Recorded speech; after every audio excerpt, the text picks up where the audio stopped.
Hello friends, तो कैसे हैं आप सब। आज हमारा day 2 of 30 days series accounting for managers. पिछली जो हमारी वीडियो थी उसके अंदर हमने कवर किया था फाइनेंशियल अकाउंटिंग का मतलब क्या होता है, nature, scope and limitations financial accounting.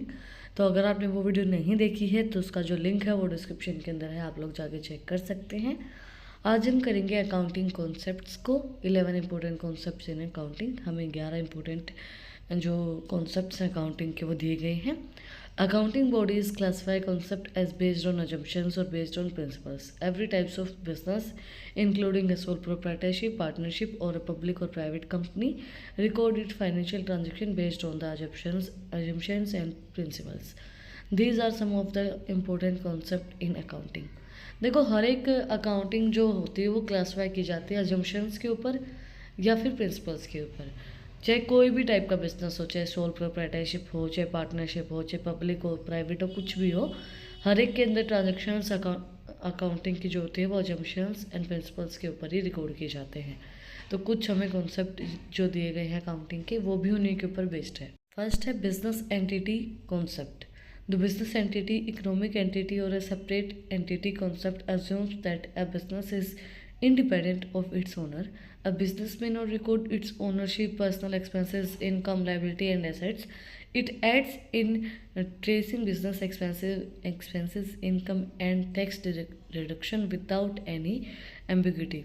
In addition, it safeguard business owners' personal finance and help build their creditworthiness. It reflects cash flow and the financial position more accurately. These clear distinctions help stakeholders and creditors like appropriate business decision based on the company's performance rather than the ownership financial position. देखो, simple सी चीज़ इन्होंने बोली है। Business entity concept मतलब business आपका अलग है, पर्सनली जो चीज़ें होती हैं शेयर होल्डर्स की, जो भी एक्सपेंसेस होते हैं, जो भी लाइबिलिटीज़ है, जो भी इनकम है, वो उसके अंदर रिकॉर्ड नहीं की जाती हैं। पर्सनल जो भी एक्सपेंसेस होते हैं, पर्सनली जो भी चीज़ एक ओनर की होती है वो रिकॉर्ड आप नहीं करेंगे, उसकी पर्सनल लाइफ कुछ भी हो। बिजनेस की जो भी एंटिटीज़ होती है, बिजनेस के अंदर जो भी चीज़ें होती हैं, जो भी खर्चे होते हैं, जो भी रेवेन्यू आते हैं, वो सब चीज़ें आप रिकॉर्ड करेंगे। बिजनेस और ओनर अलग अलग एंटिटी होते हैं। Business is a separate legal entity. Next है going concern concept. Going concern concept prescribes that accountings prepare financial statement on the assumption that a business may continue and operations from the foreseeable futures. Under this concept, the definition of foreseeable future is period of 12 months from end date of the reporting period. If a business owners or the management is invested in scaling down business operation to zero, they cannot apply to going concern concept for accounting. Accounts may be not larger apply the going concern concept if the company is unable to pay dividends, unable to raise creditors from the banks and financial services, facing losses and negative operation cash flow, facing an adverse financial position, unable to pay back critical debts, facing an unfavorable legal or regulatory actions against it. देखो, going concern concept का मतलब क्या होता है। ये account normally prepare नहीं किए जाते हैं। इन अकाउंट्स को प्रिपेयर किया जाता है जब आप मतलब फाइनेंशियल स्टेटमेंट आप प्रिपेयर करें अजम्पशंस के ऊपर कि ये हो सकता है। वो अजम्पशंस जो होती हैं वो होती हैं फोर्सेबल फ्यूचर के अकॉर्डिंगली। फोर्सेबल फ्यूचर का मतलब क्या होता है कि आप 12 महीने तक का अज्यूम करके चलते हो। इट मीन्स अब जैसे आपको ये लग रहा है कि आप डिविडेंड पे नहीं कर पाओगे, आपके क्रेडिटर्स आपको पेमेंट नहीं कर पाएंगे, अनेबल है वो उस चीज़ के लिए। तो वो जो चीज़ें आप सोच के चल लेते हो ना, हम एक अंदाज़ा लगा के चल सकते हैं, उसके अकॉर्डिंगली चीज़ें करते हैं ना कि नहीं क्या पता ना दे, कोई चीज़ हमें किसी से लेनी है तो हम सोचते हैं ना कि देखो उसके भरोसे पे नहीं रहते हैं, क्या पता देगा तो ठीक है, नहीं देगा तो ठीक है ना। तो वो चीज़ सोच के जब आप चलते हो तो उस टाइम पे जो अकाउंट्स को प्रिपेयर किया जाता है कि भाई 12 महीने की आपने सोच ली कि इस महीने में इतना इतना आना है, इतना इतना नहीं आना है। अब आपकी फाइनेंशियल पोजीशन एडवर्स चल रही है जैसा आपने सोचा है उसके अकॉर्डिंगली, और बहुत सी चीज़ें आपके अगेंस्ट हो रही हैं, जो आपने सोचा नहीं है उसके अकॉर्डिंगली चीज़ें हो रही हैं। होता है ना कि आपने सोचा कुछ है और होता कुछ है। तो वो जो चीज़ें हैं उस टाइम पे उस चीज़ के लिए आप पहले जो अकाउंट्स को प्रिपेयर करते हैं वो अकाउंट्स होते हैं गोइंग कंसर्न कॉन्सेप्ट के अकॉर्डिंगली आप अज्यूम करके चीज़ों को प्रिपेयर करते हो कि ऐसा होगा, ऐसा नहीं होगा, ऐसा हो सकता है, ऐसा नहीं होगा। होना वही है जो होना होता है। अब हमारे हाथ में चीज़ें होती नहीं है, फ्यूचर हमारे हाथ में है नहीं, बट हम चीज़ों को अज्यूम करके उनको प्रिपेयर करते हैं।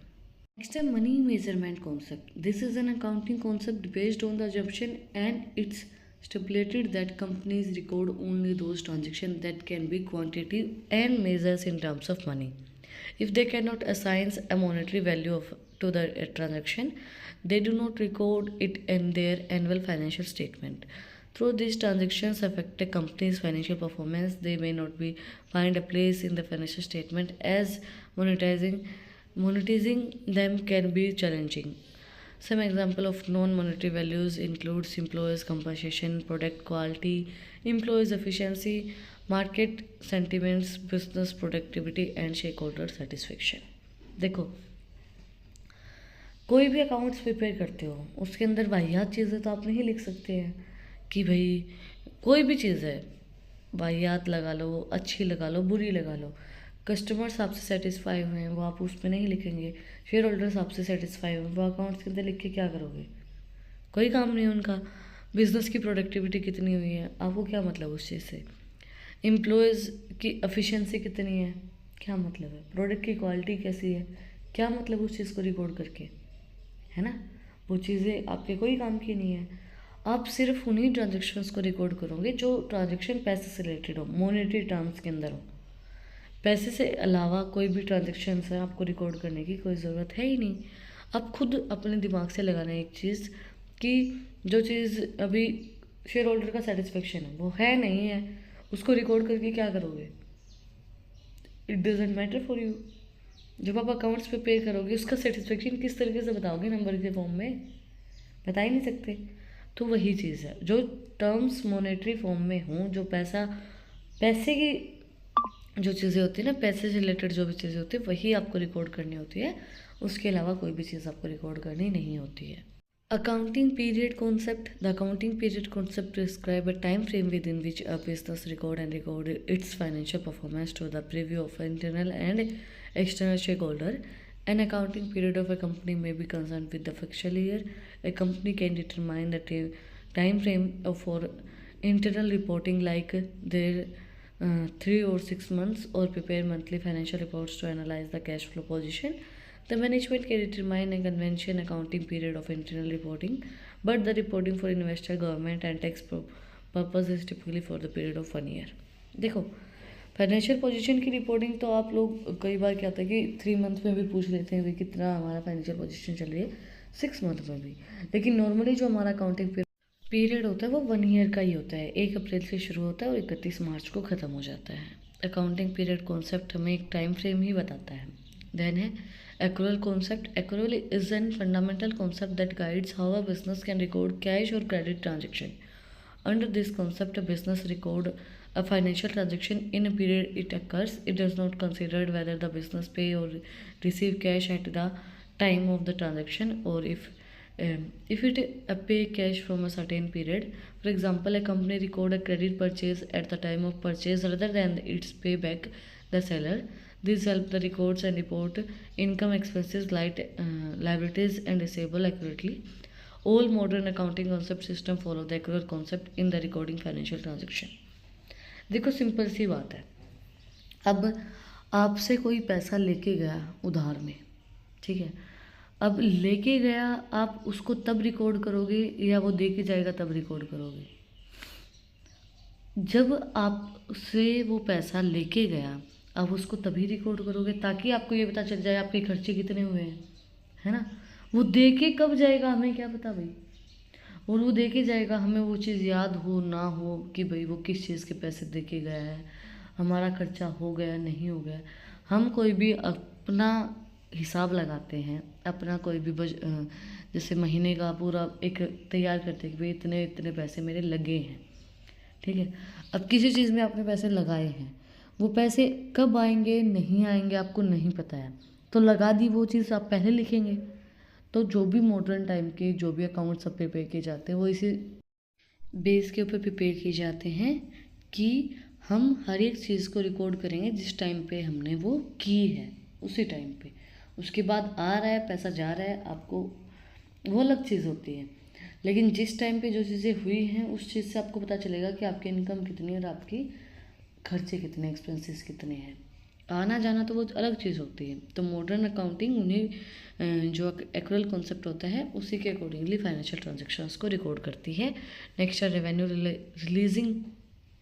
realization concept. Under the revenue realization or revenue recognition concept, a seller record potential revenue from a transaction regardless of whether they have or have not pursued the earnings of a product transfer from a buyer to seller during a sale. A seller recognizes the transactions by creating a receivables against the buyer name in the ledger. In accounting, create another entry when they receive the due amount in the future. देखो simple सी चीज़ इन्होंने फिर बोली है। अब revenue realisation concept के अंदर क्या बोला गया है कि आप उन ट्रांजैक्शंस को उसी टाइम पे रिकॉर्ड करोगे जब आपने उसकी ओनरशिप ट्रांसफ़र की है। अब मैं कोई सामान बेच रही हूँ, मैंने आपको बेच दिया है, तो मैं बेच दिया है तभी रिकॉर्ड कर दूँगी उस चीज़ को। आपने पैसा कब दिया है, आधा दिया है, पूरा दिया है, वो चीज़ बाद में रिकॉर्ड आप कर सकते हैं, लेकिन आप उसी टाइम पे उसको रिकॉर्ड करोगे जिस टाइम पे आपने उसकी ओनरशिप ट्रांसफ़र की है। ओनर ने जब प्रोडक्ट को ट्रांसफ़र कर दिया है बायर को, सेल कर दी चीज़ें, उसके बाद ही उसको सारी चीज़ें रिकॉर्ड करनी होती है उसी टाइम पे लेजर के अंदर। उसके बाद जो भी पेमेंट आती है, ड्यू बाकी आता है फ्यूचर के अंदर, वो उस टाइम पे रिकॉर्ड किया जाता है। लेकिन जिस टाइम पे आपको रिकॉग्नाइज करवानी है ना भाई आपने ये चीज़ सेल की है, रिकॉग्नाइजेशन उसका पहले ही हो जाना चाहिए। नेक्स्ट है full disclosure concept. The full disclosure concept requires a business entity to furnish necessary information to benefit of those who read financial statement and report for investment, taxation, or audit purpose.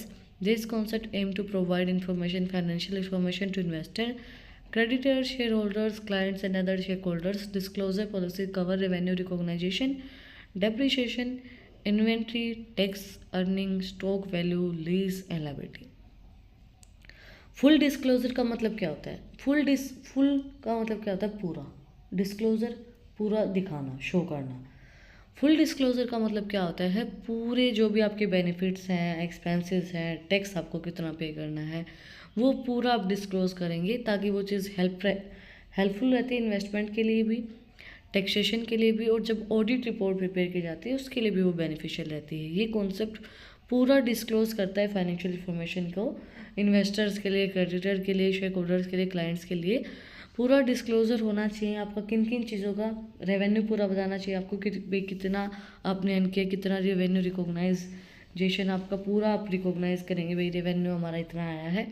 Tax हमारा कितना हमें पे करना पड़ेगा वो भी पूरा disclose होना चाहिए। डेप्रिसिएशन हमें जो हमारी मशीनरी जोन पे कितना चार्ज किया है वो भी पूरा डिस्क्लोज होना चाहिए।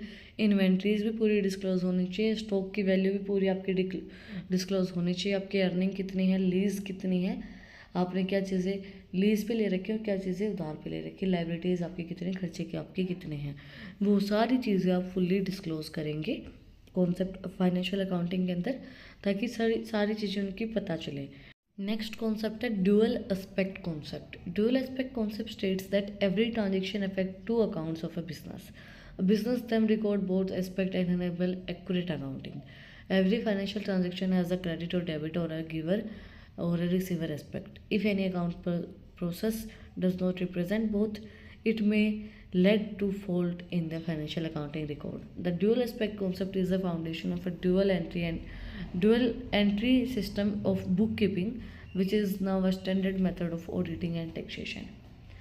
देखो इन्होंने सिंपल सी चीज़ बताई है, हर एक जो ट्रांजेक्शन है, कोई भी ट्रांजेक्शन हो रही है, वो अगर डेबिट में है तो वो क्रेडिट भी होगी, और वो अगर रिसीव हुई है तो वो गिवन में भी आएगी, दोनों ही चीज़ों में आएगी कि हमने दिया है तो कुछ लिया भी होगा और लिया है तो कुछ दिया भी होगा। तो अगर कोई भी ट्रांजेक्शन, कोई भी चीज़ जो है आपकी ट्रांजेक्शन हुई है वो दो अकाउंट्स के अंदर नहीं है तो आपके जो अकाउंट्स हैं वो सही नहीं है। आप अकाउंटिंग प्रोसेस के अंदर जो आपके अकाउंटिंग रिकॉर्ड्स हैं उनको सही नहीं शो कर पाएंगे, वो गलत होंगे। ड्यूअल एस्पेक्ट कॉन्सेप्ट जो है वो dual entry system of book keeping से आया है हमारा, जो हमारा स्टैंडर्ड मेथड है जो हम यूज़ करते हैं टैक्सेशन के लिए और अकाउंट्स को प्रिपेयर करने के लिए। नेक्स्ट है materialistic concept. The materiality concept prescribes guidelines to identify if a piece of financial information is a material and whether it can influence the person reading a company's financial statement. Based on this concept, an accounting or a business may remove negligible transaction that not be bring in financial accounts. This concept is an open to subjective interpreting and base of the using the materialistic concept varies the size of a company. While a large company may round off figures in the final account to the crores, the small firm may round off their figures to the lakh. देखो मेटास्टिक concept आपको बताता है कि किस तरीके से आपको financial information को रिकॉर्ड करना है। जैसे कि अगर कोई बड़ी कंपनी दी गई है तो उसकी जो ट्रांजेक्शन्स के राउंड ऑफ होगा वो करोड्स के अंदर हो जाएगा, और अगर कोई छोटी फर्म है तो उनका जो फाइनेंशियल अकाउंट का एंड है वो आपका लैख में आप उसको राउंड ऑफ कर देंगे। Next, a verifiable objective evidence concept. Under this concept, a business can record only those transactions that can furnish documentary proof for. Without proper and valid documentary evidence, a transaction can be biased or undependable, and it can increase the scope of financial irregularity. For example, a retail employees may present a bill for a purchase or sale and corporate it with the sale and purchase invoice. देखो simple सी चीज़ इन्होंने बोली है, अगर आपके पास किसी चीज़ का प्रूफ है तो वही चीज़ आप अकाउंट्स के अंदर रिकॉर्ड करेंगे, अगर आपके पास प्रूफ नहीं है तो वो आप अकाउंट्स के अंदर रिकॉर्ड नहीं करेंगे, क्योंकि वो फाइनेंशियल जो हमारी स्टेटमेंट होती है उसको गलत शो कर देगी कि भाई आप कहाँ से उस चीज़ का प्रूफ देंगे, कि भाई हमारे पास उसको आप वेरीफाई कहाँ से करवाएंगे कि ये ट्रांजेक्शन मैंने की थी।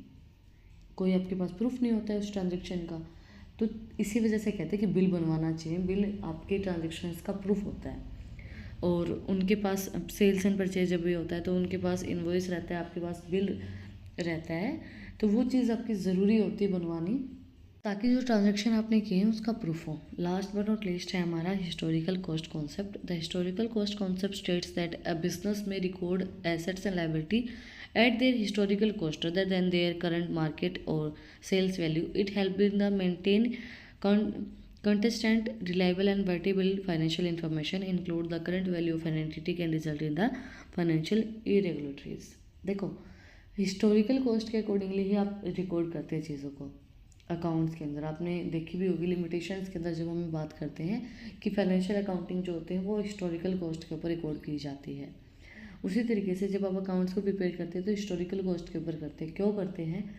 ताकि अब फॉर एग्जांपल आपने कोई सामान बेचा, 6 महीने पहले बेचा, उसका प्राइस था 500 रुपये, अब 6 महीने बाद उसका प्राइस 550 हो गया, लेकिन आपने तो 500 में बेचा था, आपके पास तो 500 ही रिसीव हुए थे।